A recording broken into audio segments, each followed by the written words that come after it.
Good afternoon, everyone. I'm James Tatro, and thanks for tuning in to the Southwest Ag Grain Market Update for April 20th, 2018. Well, guys, we have some nice sunny days today and looks like favorable weather over the next couple of days. But recently, this weather has been just about as predictable as Donald Trump's tweets. But as we begin the weekend, today's temperature and sun are a nice change of pace, but we are still cooler than seasonal. However, they are forecasting extended period of sun and the beginning of a warm trend, including a chance for us to reach a high of 20 degrees on Tuesday, which is great news for the wheat crop out there as it's been starving for some warm weather. Fields are greening up and look really well coming out of winter, so let's hope the rain stays away for a few days so we can get some nitrogen on that wheat crop. So just as we begin to break away from the winter-like conditions, so do the folks south of the border, which will be good news for U.S. corn planting as they look to catch up to the 5-year average of 5% that they are currently behind, which is sitting at 3%. Although it is too early to say that this cold April weather, which could be the coldest since the late 1800s down in the Corn Belt, will affect corn yield, recent research data says it has.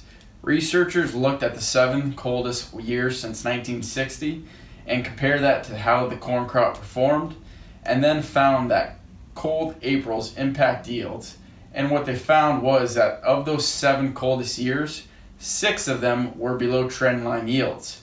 So it would be interesting to see if this becomes a topic of discussion and if the market views it bullish enough to move this market higher. As we move closer to planting, keep an eye on those soil temperatures and field conditions.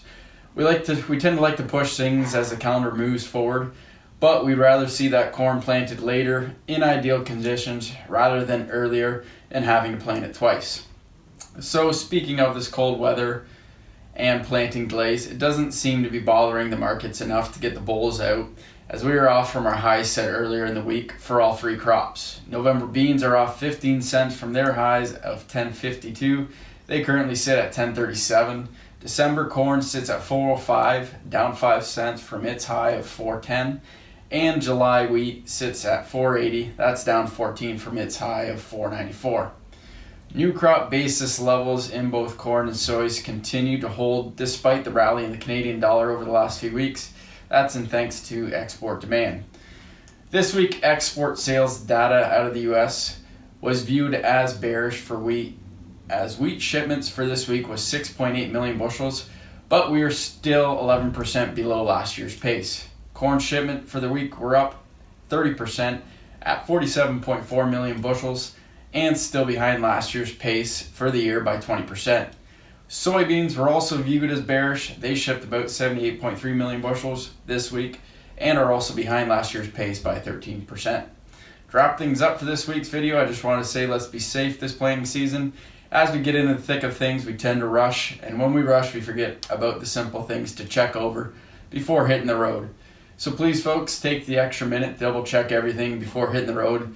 This won't delay planting at all, but forgetting to check it could. So stay safe and happy planting.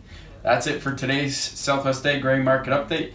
I'm James Tatro, keeping the swag in ag.